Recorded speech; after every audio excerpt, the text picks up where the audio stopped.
बऱ्याच विद्यार्थ्यांनी प्रश्न विचारले आणि त्यांची उत्तरं दाखल हा व्हिडिओ बनवत आहोत. तो म्हणजे गोवा मुक्ती संग्राम. आपण सर्वांनी प्रोमो पाहिला असेलच अशी आशा आहे. सज्ञान इन्स्टिट्यूट नेहमीच नवीन नवीन विषय आणि स्पर्धा परीक्षेसाठी उपयुक्त असे विषय आपल्या सर्वांसाठी घेऊन येत आहे. त्यामुळे सबस्क्राईब करायला तुम्ही विसरणार नाही आणि नक्कीच लाईक कराल. महत्त्वाचा विषय गोवा मुक्ती संग्राम आणि भारताची भूमिका. संपूर्ण भारत 15 ऑगस्ट हा दिवस स्वातंत्र्य दिन म्हणून साजरा करतो, पण भारताचं एक राज्य हा दिवस स्वातंत्र्य दिन म्हणून साजरा करत नाही. हो, ते राज्य म्हणजे पश्चिम किनारपट्टीवर बसलेलं सर्वात लहान राज्य म्हणजे गोवा, जे 19 डिसेंबर 1961ला पोर्तुगीजांच्या ताब्यातून मुक्त झालं. तसं पाहिलं तर गोवा राज्याचं नाव ऐकलं की सर्वांना गोवामधल्या पार्टी आठवतात, तिथले बीचेस आठवतात, तिथले फेस्टिवल आठवतात आणि हां, ते तर आठवतच असेल गोव्याचे कॅन्सल झालेले प्लॅन्स. पण गोवा या सर्वांपेक्षाही वेगळा आहे. या राज्याचे इंटरेस्टिंग फॅक्ट्स आणि गोवा राज्याचा संपूर्ण इतिहास आपण पाहत आहोत सज्ञान इन्स्टिट्यूटच्या यूट्यूब चॅनलवर. नक्कीच सबस्क्राईब करा. गोवा प्राचीन काळापासून पश्चिम भारताचे व्यापारी बंदर म्हणून प्रसिद्ध आहे. एन्शियंट इंडिया प्राचीन भारतात मौर्यांच्या आणि नंतर भोज घराण्याच्या ताब्यात होता, तो म्हणजे गोवा. मध्ययुगीन काळात कंदम, विजयनगर आणि त्यानंतर वयाणी राज्याच्या ताब्यात राहिला. 1510 साली अल्फांड्यू अल्कोबिरन यांनी विजापूरच्या आदिलशाहीसोबत झालेल्या दुसऱ्या युद्धात विजापूरच्या फौजांना हरवले आणि पोर्तुगीजांनी ताबा मिळवला, तो म्हणजे गोव्याचा, आणि त्यांनी भारतात पाय रोवायला सुरुवात केली. पोर्तुगीजांनी गोवा ताब्यात मिळवण्यासाठी खूप कारणं होती. त्यावेळी पोर्तुगीजांना भारतात स्वतःची नौदल तळ बनवायचे होते, जेणेकरून अरबी समुद्रातून चालणाऱ्या व्यापारावर ताबा मिळवायचा. कारण त्याच वेळी पश्चिम किनारपट्टीवर गुजरात सुलतानची तानाशाही चालायची. ख्रिश्चन धर्माचा प्रचार व प्रसार करण्यासाठी त्यांना भारतात एक उपयुक्त जागा हवी होती आणि गोव्यावर नियंत्रण मिळाल्यानंतर त्यांना ती सुवर्ण संधी मिळाली. त्याच काळात मलबार बंदर हा मसाल्यांच्या व्यापारासाठी खूप प्रसिद्ध होता. पश्चिम देशांमध्ये भारताच्या मसाल्यावर खूप मोठी क्रेज निर्माण झाली होती, ज्यामुळे प्रत्येक युरोपीय देशामध्ये भारतावर राज्य करण्याची स्पर्धा लागली. पण मोठी अडचण अशी होती की या मार्गावर अरब व्यापाऱ्यांची खूप मोठी पकड होती. म्हणूनच पोर्तुगीजांनी गोव्याच्या बंदराचा वापर पश्चिम किनारपट्टीहून होणाऱ्या व्यापारावर ताबा मिळवण्यासाठी करायला सुरुवात केली. खरं तर गोव्याच्या विकासासाठी पोर्तुगीजांनी खूप धनसंपत्ती खर्च केली. अरबी समुद्राची ताकद ओळखून पोर्तुगीजांनी ज्या आशिया खंडातील विविध भागांवर ताबा मिळवला होता, त्या भागांवर नियंत्रण ठेवण्यासाठी पोर्तुगीजांची गोवा ही आशियातील राजधानी म्हणून सुद्धा ओळखली जायची. सन 1900 पर्यंत गोवा आर्थिक भरभराटीचे प्रमुख केंद्र होते, परंतु त्यानंतर या राज्यात हेजा आणि प्लेगची महामारी सुरू झाली आणि त्याने संपूर्ण गोव्याला बर्बाद केले. देशी व विदेशीही विदेशींनी गोव्यावर बरेच हल्ले केले. पोर्तुगीजांनी गोव्यावरची पकड मात्र हलून दिली नाही. 1809 ते 1815 मध्ये फ्रान्सच्या नेपोलियनने पोर्तुगाल देशावर विजय संपादन केला, परंतु फ्रान्स गोव्यावर ताबा मिळवेल या भीतीने गोव्याची गस्त अजून वाढवण्यात आली. हिंदूंवर छळ, जबरदस्ती आणि पिळवणुकीने इथली जनता त्रस्त झाली होती. त्यांनाही स्वातंत्र्याचे वेध लागले होते. तर आता आपण पाहणार आहोत 1947 नंतरची गोव्याची परिस्थिती. 1947ला इंग्रजांनी भारत सोडल्यानंतर फ्रान्सने पॉंडिचेरी आणि चंद्रनगर या भागाला 1954 पर्यंत स्वतंत्र केले आणि त्यांना भारताचे भाग बनवले. सर्वांना वाटले होते की इंग्रज आणि फ्रेंचांप्रमाणे पोर्तुगीजही भारत सोडतील, पण असे काही व्हायला तयार नव्हते. याच भागावर आपला हक्क सांगणारा भारताचा प्रस्ताव पोर्तुगीजांनी धुडकावून लावला आणि गोवा हा पोर्तुगीजाचा अंतर्गत भाग आहे. सोबतच 15व्या शतकात पोर्तुगीजांनी गोव्यावर ताबा मिळवला होता, तेव्हा भारत नावाचा देश होता कुठे, अस्तित्वातच नव्हता, असे आरोप प्रत्यारोप सुरू झाले. शाब्दिक चकमकी व्हावू लागल्या आणि 1961 साली भारताने ऑपरेशन विजय नियुक्त करून सैन्याला मोहीम देऊन गोवा राज्यावर चाल करून द्यायला सांगितली व पोर्तुगीजांच्या जोखंडातून मुक्त केला आणि गोव्याला भारताचा भाग बनवला. खरं तर ऑपरेशन विजय सुरू करण्याची भारताला गरजच काय पडली. वाटाघाटी करून, शाब्दिक वाटाघाटी करून हा प्रश्न सुटणार नव्हता का? याची पार्श्वभूमी खरं तर आपण जाणून घेतली पाहिजे. भारतात पोर्तुगीजांनी फक्त गोवाच नाही तर दीव, दमण, दादरा नगर हवेली या भागांवर ताबा मिळवला होता. 4,000 स्क्वेअर मीटर म्हणजे 6 लाख लोकसंख्या होती त्या काळात. त्यात 61% हिंदू, 35% ख्रिश्चन आणि इतर धर्माची माणसे होती.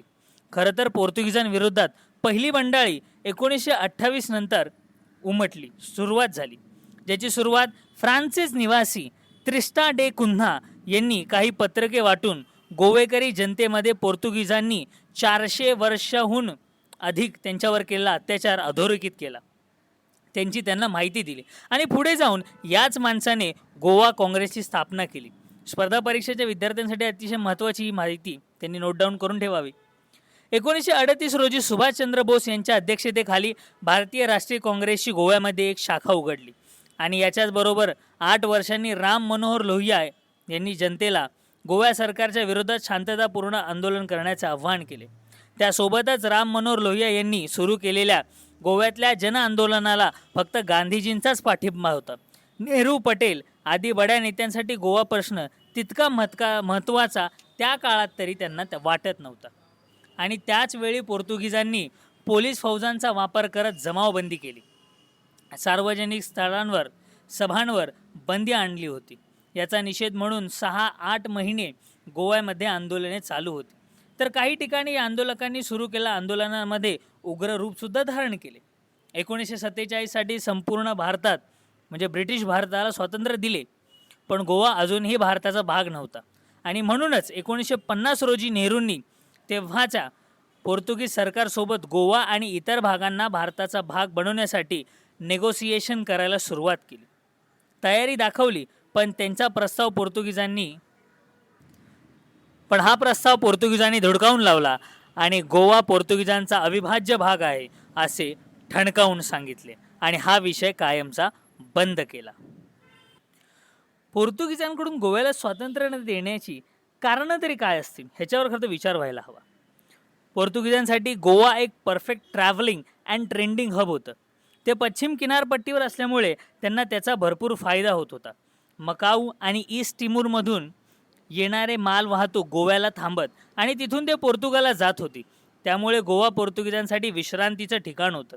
यासोबतच पोर्तुगीजांनी एक कारण दिलं की गोव्यातील कॅथलिक्स लोक आहेत, त्यांना पोर्तुगीजांशिवाय कोणीही संरक्षण देऊ शकत नाही. पोर्तुगीज आणि भारतामध्ये तणावाचे वातावरण 1952 मध्ये निर्माण झाले. दादरा आणि नगर हवेलीमध्ये आपली पकड मजबूत करायला भारताने सुरुवात केली. दादरा नगर हवेलीमध्ये तेव्हा कोणतीही मिलिटरी तैनात नव्हती, तर त्यावेळी दादरा नगर हवेलीवर पोलिसांचा म्हणजे पोर्तुगीजांचा ताबा होता. सोबतच हे सर्व भाग भारतीय सीमांभोवती घेरलेले होते. भारताने याचा फायदा घेऊन त्या भागाची नाकेबंदी करण्याला सुरुवात केली. त्याची रसद थांबवली आणि याचा फायदा कसा झाला? दादरा नगर हवेलीचा दीव दमणशी संपर्क सुटला. दादरा नगर हवेलीमध्ये 1954 नंतर राष्ट्रीय स्वयंसेवक संघ, आझाद गोमंतक दल, युनायटेड फ्रंट ऑफ गोवा आणि नॅशनल मुवमेंट लिबरेशन युनिटने तिथल्या पोर्तुगीज सरकारविरुद्ध जोरदार आंदोलने चालू केली.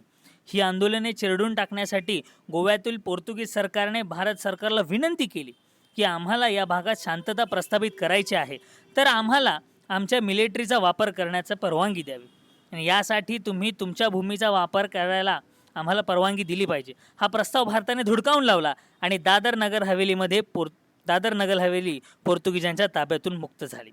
याच दरम्यान स्थानिक गोवेकरांनी शांतता आंदोलनाला सुरुवात केली आणि याच शांती मोर्चाला चिरडून टाकण्यासाठी गोळीबार करण्यात आला. त्यात तब्बल 30 जणांहून जास्त लोक मरण पावले. ही बाब आंतरराष्ट्रीय पातळीवर न्यूज चॅनेलमध्ये जोरात प्रसारित झाली.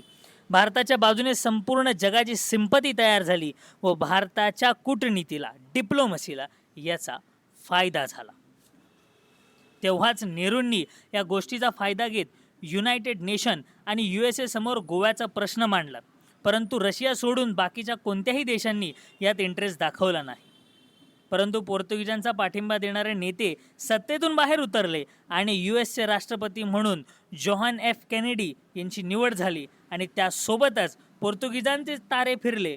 कारण त्याच वेळी नेहरूंनी आपल्या सैन्याला गोवा मुक्तीसाठी हिरवा कंदील दिला होता. नेहरूंनी ऑपरेशन विजयला हिरवा कंदील दिला. जे आपण मगाशी म्हणालो होतो, जॉन एफ केनेडी ते नेहरूंसोबत बोलताना आपण पुढील फोटोमध्ये पाहू शकता. याच दरम्यान क्युबा देशात फेडरल कॅस्ट्रो यांची साम्यवादी पक्ष निवडून आला आणि अमेरिकेसाठी हा खूप मोठा धक्का होता. कारण 1950 ते 1991 हा संपूर्ण काळ शीतयुद्ध म्हणजेच कोल्ड वॉर म्हणून इतिहासात ओळखला जातो. क्युबामध्ये साम्यवादी सरकार आल्याने USA आणि USR या दोन्ही देशांचे संपूर्ण लक्ष क्युबावर राहिले आणि इथे फायदा घ्यायचा नेहरूंनी ठरवले. त्यातच निमित्त म्हणून 24 नोव्हेंबर 1961ला अजविदा बेटाच्या नजदीकच एक प्रवासी बोट आपल्या प्रवाशांना घेऊन कोचीकडे जात होती. परंतु पोर्तुगीजांनी या बोटीवर गोळीबार केला, ज्यात एका नागरिकाचा मृत्यू झाला आणि हीच गोष्ट कारणीभूत ठरली भारत पोर्तुगीज लढाईला. भारताने आपल्या तिन्ही दलांना तयार केले. गोव्यातील पोर्तुगीज सरकारला दणका देण्यासाठी त्यांनी सर्वांना सज्ज राहण्यास सांगितले. पोर्तुगालचे पंतप्रधान सॅलेझर डी यांनी आपल्या पोर्तुगीज सैन्यांना भारताविरुद्ध जिंका किंवा मरा असा आदेश दिला आणि सुरुवात झाली ऑपरेशन विजयाला. ऑपरेशन विजयला 17 डिसेंबर 1961ला प्रारंभ झाला. 18 डिसेंबरपर्यंत अर्ध्याहून जास्त गोवा भारतीय फौजांच्या ताब्यात आला होता आणि त्याच वेळी भारतीय वायुसेनेने गोव्यातील पोर्तुगीज बंकर आणि हवाई तळावर हल्ले केले. सोबतच भारतीय नौदलाने अंजदिवा बेटावर हल्ला करून पोर्तुगीजांच्या ताब्यातून ते मुक्त केले. अवघ्या 36 तासात ऑपरेशन विजयच्या अंतर्गत गोवा भारताचा भाग झाला. पोर्तुगीज गव्हर्नर मॅन्युएल सिल्वा यांनी सर्टिफिकेट ऑफ सरेंडरवर साईन केलं आणि गोवा मुक्त झाला. गोवा भारतात विलीन झाल्यामुळे पोर्तुगीजांनी भारताशी सर्व राजनैतिक संबंध सोडून दिले. गोव्यावरील सैन्य कारवाईचा निषेध केला. पोर्तुगीजांचे राजनैतिक संपन्न स्थापन करण्यासाठी भारताला पुढे 15 वर्ष थांबावे लागले. 1975 साली पोर्तुगीजांनी अधिकृत राजनैतिक संबंध भारताशी स्थापन केले. गोव्याचा ताबा मिळवण्यासाठी नेहरूंनी घेतलेल्या निर्णयाची आणि अंमलबजावणीची जेवढी स्तुती करू तेवढी कमीच आहे. हा खरं तर होता गोवा मुक्ती संग्राम, गोव्याचा इतिहास. नेहरूंनी उचललेली पावलं, त्यावेळेचं समग्र इतिहास, समांतर झालेलं राजकारण, अमेरिकेची बाजू आणि बऱ्याच सगळ्या गोष्टींची तिथे फरक पडतो. पण इथे खरं तर आपण नेहरूंच्या विचाराचा दर्जा ओळखला पाहिजे आणि कशा रीतीने त्यांनी त्या काळातलं राजकारण समजून घेतलं. नक्कीच तुम्हाला ही व्हिडिओ आवडली असेल. काहीतरी नवीन गोष्टी तुम्हाला यातून शिकायला मिळाल्या असतील. सज्ञानला तुम्ही अशी सोबत कराल. तुम्हाला अजून ज्या ज्या नवीन व्हिडिओ हव्या असतील तर सज्ञानला लाईक सबस्क्राईब करा. इंग्लिश वोकॅबलरी कोर्स आपण पाहू शकता तिथे आहे, तो खूप उपयुक्त आहे CSATसाठी. तसेच नवीन नवीन कोर्स आपण लॉन्च करत आहोत, त्यामुळे लाईक शेअर सबस्क्राईब करायला तुम्ही विसरणार नाही. जाता जाता शेवटी सर्वांना गोवा स्वातंत्र्य दिनाच्या खूप साऱ्या शुभेच्छा. हा होता गोव्याचा खराखुरा इतिहास. धन्यवाद.